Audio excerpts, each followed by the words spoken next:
So, hi guys, this is How Come No One Told Me That, Chapter 2. Let's open it. This is the intro.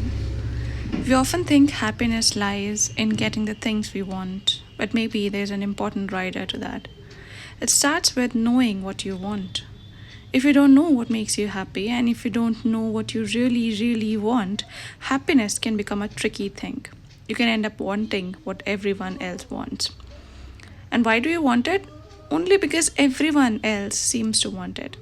And when you get it, you don't feel any happiness, just a funny, uneasy feeling of what was all the fuss about. Knowing what you want sets you on the path to achieving the true happiness. Left or right? Memories. Warm and wonderful memories. We can all recall in vivid detail a little incident from many years ago, and it never fails to bring a smile to our face. One of my favorite stories from the time when my kids were, well, kids, is set in Dubai a long time ago. The twins, Abhishek and Shruti, or Abby and Toots, were about 4 years old and they had just started school. And since we had these long afternoon breaks at work, with offices closed between 1 pm to 4 pm, in those days it was my job to pick them up from the school and take them home for lunch. It was a task I felt good about and looked forward to. Listening to the kids talk about what Miss Koita said and what Sahil did in class and who didn't eat the snack mom had packed was always a lot of fun. And then one day, as I walked with the kids from the school gate towards the car, Toots said, "I'm going to sit on the right." "But I want to sit on the right," said her 4 minute or younger twin brother almost immediately. It was the rule that both the kids would sit in the back, and I didn't think it mattered to any of us who sat on which side. It struck me though that Toots liked to sit on the right because she would then be diagonally across from my seat and could see me and talk to me more easily. I think she just needed to feel reassured that her dad was around.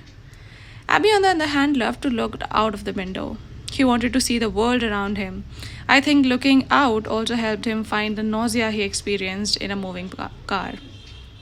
I said at first, "I want to sit on the right," she said. "Please, Dad, I want to sit on the right today," said Abby. I looked at Toots and said, "Let's Abby sit on the right side today, and tomorrow will be your turn." And she, the only slightly older but responsible big sister, agreed. Abby was visibly delighted. We were now almost at the car, and then Abby spoke up. "What is the right side?" he asked. "Ah, kids!"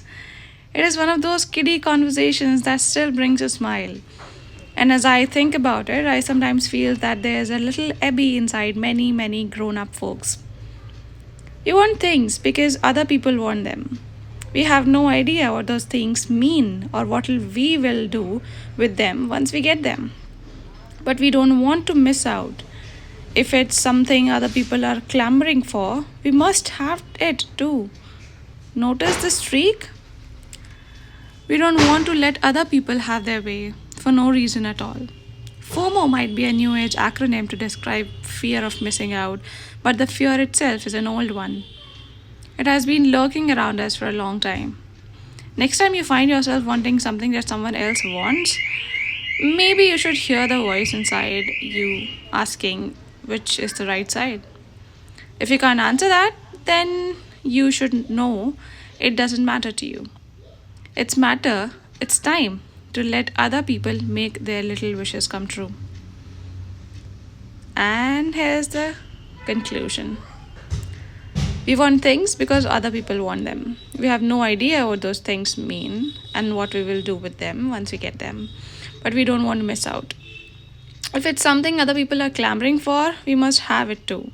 Next time you find yourself wanting something that someone else wants, maybe you should hear the voice inside you asking which is the right side.